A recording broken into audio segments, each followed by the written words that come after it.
What's going on, guys? Welcome to our podcast, Walking Manifestator. I am your host, Alexa Peña, and in this podcast, I am on one mission and one mission only, and that is going to help you awaken your truest and highest self. Embrace and embody your true power and help you elevate to a completely new consciousness.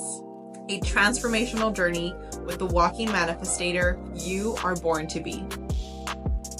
In this conversation, I want to talk about the importance of understanding why we need to stop asking, why isn't our manifestation here? Why isn't the job promotion here? Why isn't the love of my life here? Why isn't my bank account at the level that I want for my bank account? And instead start asking, who is the person that I need to become in order to receive that amount of money, receive that amount of clients, receive that ideal relationship that I'm praying for, receive that job promotion that I want. The thing that I've realized in my manifestation journey is that every time that I operate from lack, this actually puts everything at a standstill. And the way I like to see it is it's kind of like God telling us, okay, there is something here that you need to learn. There is something here that you need to grow from. And I'm going to use two analogies to describe why it's important for you to actually start asking, who do you need to become? And number two, how when you're operating from lack, it is actually keeping your manifestation at a standstill. The first analogy that I want you to think of is, let's say you are a parent, or maybe you are a parent, and this analogy is going to work even better for you because you are already going through it. But when your kids tell you, I want to stay up all night and I don't want to go to bed at a certain time, I want to eat sweets until my teeth fall off. They clearly don't say it with those words, but that's what they're implying. If they told you that, you as a responsible parent would say, no, you're not going to do that.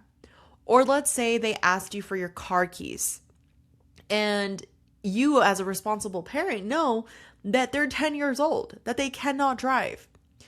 You are going to be the parent in that circumstance and say, you know what? No, you're not allowed to get my keys and go drive because you would crash and something really bad would happen. I want you to use that same analogy and apply it to God being your parent and you being the kid. Even if you're an adult, even if you're 40, 50, 60, 70 years old, you're always going to be his kid. And this is something that I share because if he is our father, if he is our mother, if he is our creator, okay, his job, yes, is to give us free will, just like we give our kids free will for them to explore and make mistakes and learn from their mistakes. But at the same time, we also teach our kids at a very young age, don't touch the stove because it's going to burn you. And then when they do it because they didn't listen, you're kind of like, I told you to not touch the stove. You're going to burn yourself. Same analogy is applicable here with the car keys. You are the kid. We are the kids, I should say, because I'm not excluded from this example. And we're asking God, I want more opportunities. God, I want more blessings in my life. God, I want more clients. And God is looking at us like, have you become the person that is willing and ready to service these clients at the highest level? Are you the person that is a godly wife? You keep praying for a husband, but are you this godly wife that you keep actually not realizing that you need to become in order for you to hold that husband that is a godly husband? Now, why is this so important when it comes to our manifestation journey? God is not going to give us more than we can actually handle. Therefore, the question we should start asking is, who do I need to become to hold the blessing that I'm praying for? Let's say you're a light bulb and you want to put 1,000 watts of electricity through a 60-watt light bulb. The light bulb is going to explode. Now, why is that so relevant here? Because we need to understand that God is not going to give us more than we can handle. And that goes on both ends. It goes on the positive and it goes on the negative. He's not going to give you more troubles and turbulence and lessons that you can handle, but he's also not going to give you more blessings than you can handle. And I want to get into how this ties into not operating from lack. We actually see in scripture and in science that it is teaching us constantly that what we're thinking about is who we become. And it says it in a scripture. It says, as a man thinketh, so is he. And when you look at the neurological side and neuroplasticity, you actually understand that the thoughts that are wiring together are firing together. What does that mean? That everything you're thinking about becomes who you are. When you're constantly thinking about lack, meaning what you don't have, meaning why you feel broken, why you feel like the relationships never last, why you're looking at your bank account and you feel like I can't be happy right now, Alexa, I am at the verge of losing everything. This is where the magic really happens. And to use my second analogy, I want you to start picturing it as what you do when you order something online. Like when you order something on Amazon, you go on Amazon, you put in your information, you pay for the thing, and then you just wait for the thing to arrive. You're not wondering if Amazon is going to send it to you. You just know that you paid it, and maybe there's going to be a delay, right? Maybe there's going to be a setback. Maybe there's going to be an unforeseen life event that happens that you have no control over. But what you do know is that you paid for it and you're going to get your product one way or another, sooner or later. And this is so important because it ties into what you're constantly thinking of. If you just expect that the best is going to happen, even when you don't see it, that is the magic. This is why it says faith without works is dead. Meaning that when you know you're putting in the effort, you're walking in alignment with the person that is already a person that is getting the amount of clients that you want and servicing them to the highest level, or you already started that business and you're waking up early every day to make sure that you have everything ready. And even though you don't have the clients, you're waking up early and you're doing your part to show up. Or maybe you're trying to push it more, so you start making videos every day. And even though some of them flop, you're on YouTube searching how to make my videos better, short format versus long format. That is the action. But just like the Amazon delivery analogy, you are not going to win anything from constantly thinking of lack, from constantly thinking of why is it that that person already got 1 million followers and I still don't? Why is it that that person already has, the house, the car, the kids, the husband, and I don't? Why is it that that person already got the degree and I don't? When we get in this lack energy, what we're doing is that we're sending a signal so strong. And I want you to realize this, you're such a powerful manifester that you're always manifesting. However, it's not always in your best interest. This is why I've noticed that some of the times where my business has been skyrocketing, if I'm not careful, sabotage it. I either get sick, I come up with some type of crazy thing that I want to purchase that kind of sabotages the growth that I could have had, or there's something that if I don't realize it, it's actually keeping me at the same level because subconsciously, this is what I want you to realize. You're not doing it consciously, it's subconsciously, meaning you're not necessarily aware of it. You're too afraid of what the next level means. So I want you to ask yourself, what is it about this next level that actually scares you? Even if you haven't really sat down to think about it, I want you to really jot down, what is it about this next level that scares you so much that unconsciously you might be sabotaging that blessing? And 2, I want you to write, what is that next level actually so exciting about? What is the most exciting thing about that next level? So just like you just covered the things that are scaring you the most, I want you to get into the things that are exciting you the most. Because you see, once we can start rewiring our mind, which is the same thing that scripture teaches us, renew your mind. Rewire your mind is the same as renewing your mind, meaning the thoughts that you're having, you're putting in new thoughts. Instead of saying, I'm not worthy, you say, I am always growing and becoming a better version of myself.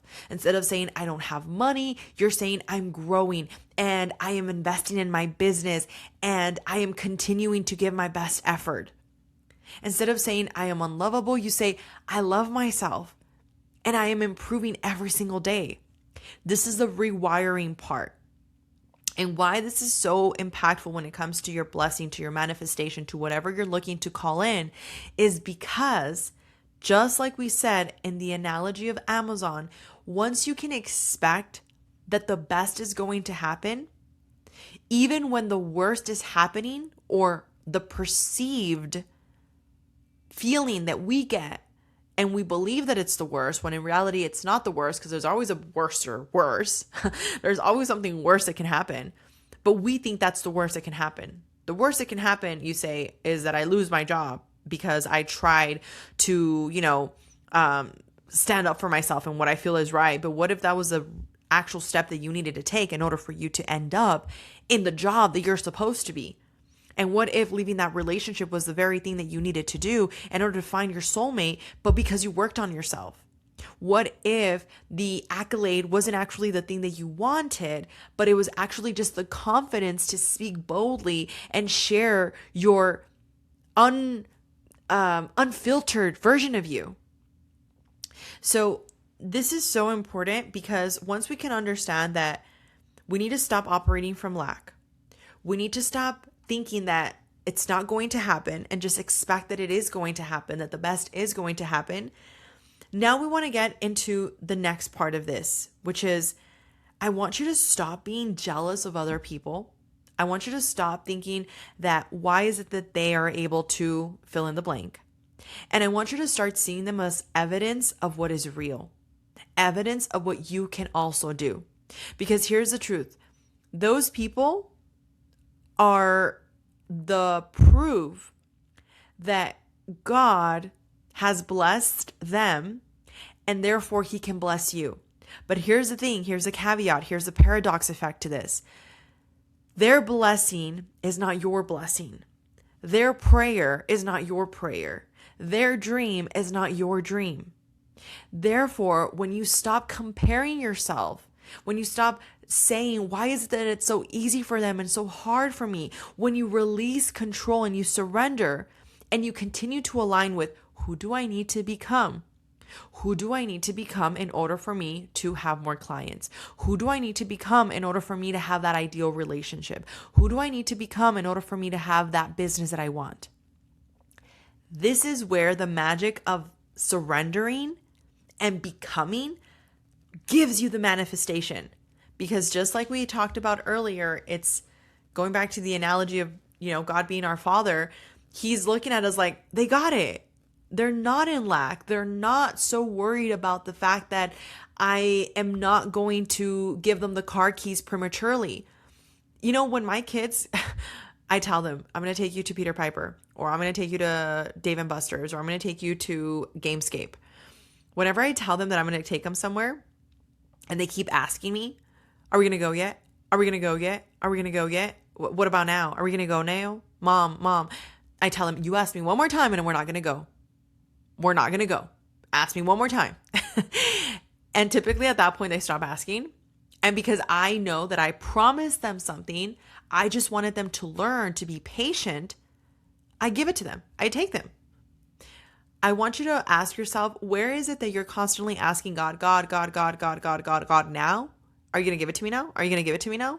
And God's like, child, keep asking. And the more that you ask, the more that it's going to take. The last thing I want to leave you with right now is just continue to ask yourself, what would that version of me do differently if I already had the thing? So for example, if for you it's making more money, right? And you're like, Alexa, like I really just want to make more money. There's a lot of people that have a limiting belief, and I've seen it with like family members that I love dearly. Okay. There's a lot of people that believe that the harder I work, the more money I will make, the more progress I will make. That is a limiting belief. Why? Because what you're saying to God, what you're saying to the universe, what you're saying, and because you're such a powerful creator, what you're essentially doing is you're saying, you know what? I don't believe things should be easy. I don't believe things should be given to me. I believe that the only way to actually make exponential money and multiple sources of income at different amounts and at vast majorities is if I work hard. And you know what? I've had this mindset for a very long time. And even this morning, before 8 a.m., I was dealing with 6 contracts that we have right now. And one of my transaction coordinators, he is, you can tell he's like really new. And with the company that I've worked with for a few years, they're just growing too big and they're not able to service the amount of clients that they're getting. And this is actually a perfect example. They're growing too fast and they don't have the systems to service the clients at the level that they were originally servicing the clients. So they just lost me. They lost me today as a client. I told him, you know what? I don't need your services anymore. I am canceling and I'm going to find another company, another transaction coordinator. And when before 8 a.m. hit, I was already dealing with like a bunch of things, right? Like agents texting me, my assistant messaging me, my clients messaging me, like everybody. And I'm there at the gym like, oh my God, like I need to get all of this stuff done. 2 things that I want you to take away from here. The first thing that I did was I said, you know what? I'm not going to get reactive. I'm not going to let this take my energy. Today's a great day and I should actually be very thankful that I have all these clients and I'm going to relax. That was the first thing I did. And that allowed my energy to start flowing and just feel better. And the second thing I realized was what I'm talking to you about right now. This is why God doesn't give you more than you can handle, because sometimes when you force things to happen before your time, you end up losing the blessing anyway. In this case, the clients. In this case, the relationship. In this case, it could be the house. In this case, it could be the car. Like I've seen people that get their dream car and lose their dream car because they sabotage themselves. They didn't realize that the blessing they were getting, they weren't ready for. They pushed it. They pushed it because they wanted to feel good about what other people were going to say, what other people were going to think, whatever it was for them. We need to be willing to see our blind spots. And like I've said, I'm not excused from this. I think I've talked to you guys very, very openly for the past years, where I know that I have a lot of things that I am constantly working on. One of the big ones for me is control. So for me, the fact that I need to practice the art of surrendering is a big one. But I can tell you from experience, when I started adding who do I need to become into the surrender mix, it made everything feel a lot easier. It made everything feel a lot more aligned. So whether you're starting off in your manifestation journey, whether you're at the point where you're trying to call in the next 6 figures, whether you're at the point where you just want to catch a break, the power of surrendering and starting to ask, who do you need to become, is going to be something that's going to change everything for you. So with that being said, I hope this episode was helpful for even just one of you.